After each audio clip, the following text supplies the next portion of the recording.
Hey there mga my loves, Capricorn! Thank you so much for always staying here with me in this channel. So bago natin simulan na reading ninyo mga babes, no reminders na dito for everybody. So just pick up the messages you think ay para sa'yo. At kung feel mo na ang reading na to ay for you, then this reading might be really for you. And of course, lahat tayong gender here, babae, lalaki, LGBT, cosmetures, are all welcome here mga babes. Just take how this resonates and please apply this in their own unique situation. Kaya naman, let's see what do we have here for you. So, spirits and angel guides. Archangel Michael, thank you so much. Can you please tell me something about my Capricorn, please? This is for Capricorn. Tell me something about Capricorn. Messages for their highest good, please. What does Capricorn needs to know?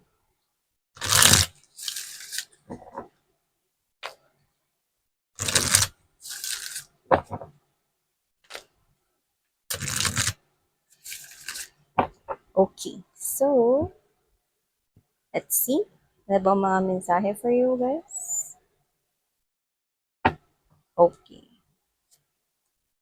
So we have here the chaos and conflict. So it looks like there is some kind of a struggle that you're facing right now. Since this is general reading right here, iba-iba kayo dito ng struggle na pinagdadaanan. Pwedeng yan ay shortage of money, shortage of finances, or pwede rin naman sa iba ay love and romantic relationship or connections with other people. Pwede rin naman na hindi pagkakaintindihan with family or friends or with your community right here. No? Pero kung ano man yan, I can see that whatever it is, yan, no, I can see that it will soon come to end. There will be balance here.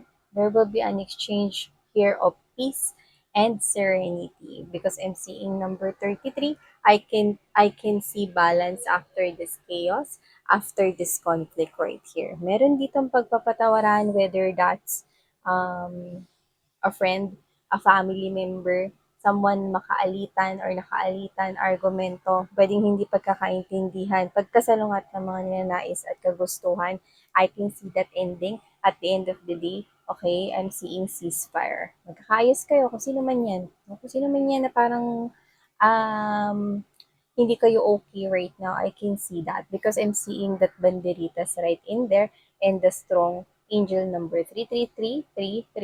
Is the powerful number of balance. Yeah. So, yeah. Okay, nakikita ko ito. Kung yan naman ay problema pagdating sa kaperahan, yan mga babes, I can see it ending as well because there will be balance here, okay? That will show up to you guys na magagamit mo upang mas ma-improve mo or para mas maitawid mo rito, no, yung pagkakaroon ng shortage of finances or kung ano man yan na parang you're not feeling satisfied or contented, whether that's money, whether that's a relationship, no, I can see it ending. So, yeah, see, I can see that with the flexible right here, nakikita ko rito, no, na mas mapapakita mo pa, no, sa upcoming days or upcoming weeks, no, ang iyo rito, mga tinatago ritong talento mukhang may madi-discover ka rito, no, na something about yourself na pwede mo ritong magamit, no, sa paglago ng iyong pera. So, maaaring ito na nga yun, mga mahal, no, kasi nakikita ko rito ang dalawa, no, magkahating mundo. So, from struggling when it comes to finances, no, for others, it's not finances, it's healing, no. So, doon na tayo sa finances, no. So, kung ito ay finances, I can see you here na tumatawid ka, no, sa isa pang ibayo dito kung saan mas maalwan yung buhay, no? Kailangan mo lang talaga ditong gumawa ng action. You need to pay attention right here because your angels and spirit guides are with you. They're helping you right here, Capricorn, to cope up to this. Because see, oh, dalawa na yung banderitas dyan. So, ibig sabihin, no, there is some kind of, you're coming out from whatever it is that you're struggling right now. Okay? There's peace, there's serenity, there's calmness in here, there's abundance as well. Yan, no? Kung ano yung madidiscovery mo sa sarili mo, gamitin mo yan kasi nakikita ko na ikalalago yan, no, ng iyong kaperahan rito. So, di mo alam na baka meron ka palang tinatago dyan na magaling ka palang magluto o magiging plakado pa yun, no, kapag yun ay ginamit mo rito ang business, no, or inumpisahan mo rito ng paisa-isang business, no.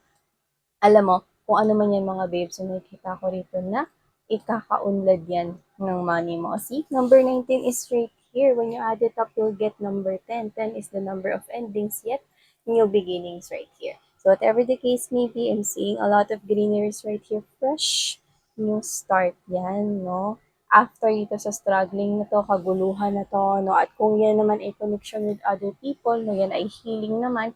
Nakikita ko dito na mas pinagtibay pa kayo, no? Ng hindi pagkakaintindihan, no? Whether that's yan sa pamilya, yan ay sa pagkakaibigan or friendship, no? Or with your circle of genuine friends, your soul tribe, no? Or with your partner, magpapatibay pa yan lalo yung inyong samahan, no? At pwede rin dito, nakita ko rito, no? Yung parang nagsisimula pa lang, no? Crush. Crush pa lang kayo, no? Pero may tampuhan na rito, no? Nakita ko na dahil dyan, no?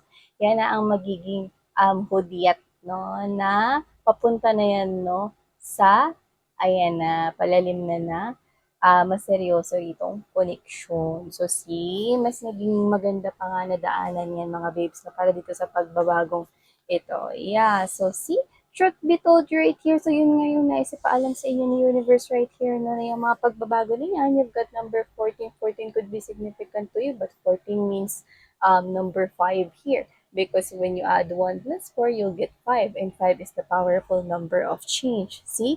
Change will happen, and that is the truth that the universe want to tell you. Okay? Change will happen if you, okay, make a decision right here to listen to your intuition, no? Alam mo kasi pagka nag-decision ka gamit yung intuition mo at hindi yung mind mo, kasi yung mind mo, pinapairal niyan, no? Is yung galit, no? Yung puot, no? Pag puro mind yung ginamit. Pero pag intuition mo, hindi ka talaga maliligaw ever. Okay? When you use your intuition, it's like you're paying attention with the angel numbers around you. Na madalas mo nakikita, no? Take a look at Dan na, no? Sa Google, no? Or whatever. So, gumawa naman din ako ng mga meanings yan para mas mabilis ninyong maintindihan, no? So, hanapin nyo na lang dyan, mga mahal. Yun yung mga angel numbers, no? So, yan, if you keep on seeing repeating numbers as well, no? You probably listen to the signs, okay? Kasi, ibig sabihin, yun yung sinasabi sa inyo ng inyong angels and spirit guys na dapat ninyong pakinggan at gawin. So, yan yun, no? Change will come right here. Yan, no? Chaos and struggle will soon end. I can see that you're gonna discover here something about yourself na makatutulong sa pagpapaunlad, no, ng inyong connection with that someone or with that particular person in your life and with that particular money-related issues. Yan, no? Let's see more. Yeah!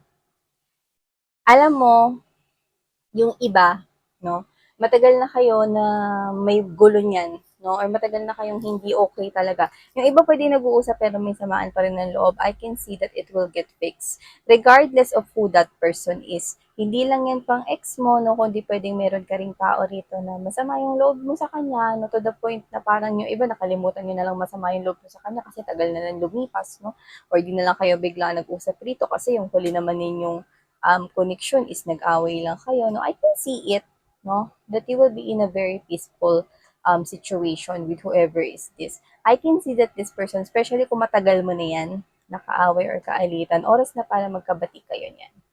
Yeah, there is some kind of closure para naman dun sa, yung iba baka magulat kayo, no, kasi yung ex ninyo, like, hindi ito yung ex ninyo previously, baka meron pa kayong ex before, makikita niyo siya ulit may closure dito. Oo, 'di ba yun dati, no, na dati-dati mo pa ex, no, tapos ngayon pa lang niya bibigyan ng closure. Oo, nakuha ko ng gano'n. So, pwedeng closure yun or humingi siya ng tawad sa'yo, no, pero hindi ito yung recent mong ex, no, like, kung may ex ka pa before, yun, kuha ko rito. Pero whatever the case may be, I can see forgiveness. Yan, no?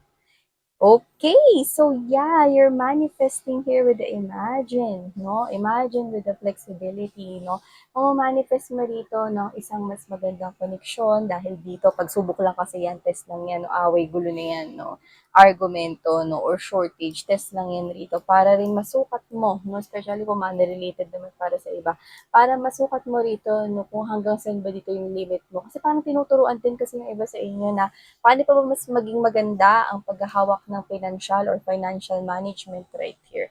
Yan. Alam mo yung ganito, if you ask the universe to give you $10,000 here, pero meron kang $10,000 na utang, do you think the universe will give that to you?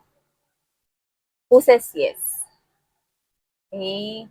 Of course, the universe will not give it to you. Why? Kasi hindi ka pa marunong.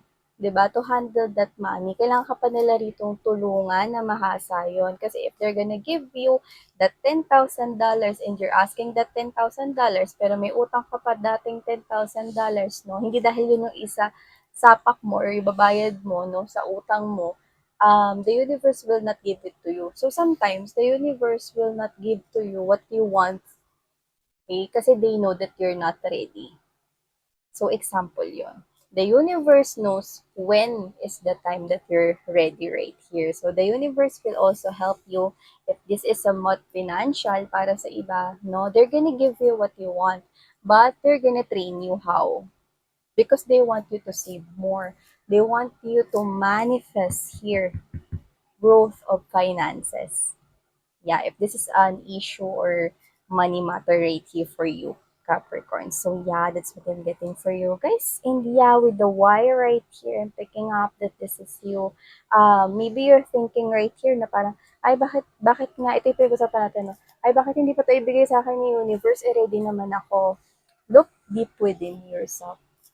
Are you really prepared for this? Yung iba iniisip ni yung iba tinatanong nila, ready naman na ako for new love, ready naman na ako for love and relationship, ready na ako magpamilya, tapos pag andyan na hindi ka pa pala ready. The universe is an all-knowing. God is an all-knowing. So whatever the case may be, they know kung kailan ka handa.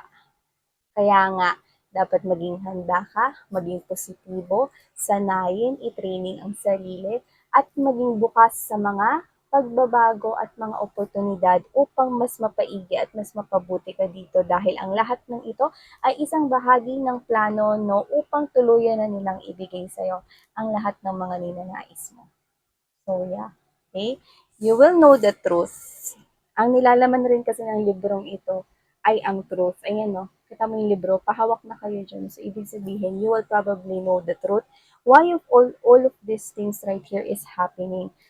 Kasi yung iba parang, bakit mo lang to binigay? Yan, no? Kasi ngayon ka lang totaling handa. Yan, no? Yung iba kasi akala kasi nung iba, no, ready na talaga sila for this, pero hindi pa pala. Yan, no? Ayaw ni universe na malagay kayo sa isang sitwasyon na alanganin. Alam naman natin na pag alanganin, ito ay sa gilid, di ba? So, ayaw na rin na mas problema kayo dito. Ayaw nila ni, parang alam niyo ko sabihan na ano, yung, ano yun, yung sinusubo yung kanin na mainit, tapos iluluwa. Nakalimutan ko yun. Pero yun kasi yung naisip ko noon na ibigay na example na parang wag kang ano, ay parang wag kang mag-ano, no, parang wag kang magsalita rito ng tapos, no, nang hindi mo pa yun kayang panindigan. So, the universe is saying, okay, be prepared, prepare yourself for what you want, prepare yourself for what you desire, kasi ibibigay naman talaga nila yan sa'yo. Just be ready right here, Capricorn. So yeah, at the bottom of the deck, we have here the orphans. See, you're not yet ready right here. See, they're still missing. Pero kung titingala ka, may banderitas, no? So sabi ko nga sa inyo, ibibigay pa rin yan sa inyo. So huwag kayong malungkot right here. Yan, no? The universe, okay, hindi kayo nakalimutan ni universe. God, hindi kayo nakalimutan ni God dito. Yan, no? Tumingala ka, no? Yan lang, yung banderitas lang na yan ang nag-iisang makulay dito. Pansinin mo. Number 5, changes is about to happen only if you are prepared already. Yeah, see? Yun ang mensahe dito for you guys. See, that is somehow a very positive positive rito. Yan, no, na message for you. See, it's the divine message for you guys. We have here number 15. When you add it up, yeah, you've got number 6. So it's like a soul to soul communication between you and the universe right here. Everything right here is aligning, okay, in accordance to what you want. The universe knows when is the right time he or she gonna give you this manifestation, and it's happening. It's all gonna happen right here. Yeah, you may think na hindi pa ito yung tamang time, no? Pero ito na pala yung tamang time for that. So yeah, powerful message right here for you, Capricorn, coming from the universe right here. So thank you so much. Sarah Ngaya Love and Life. Annyeong!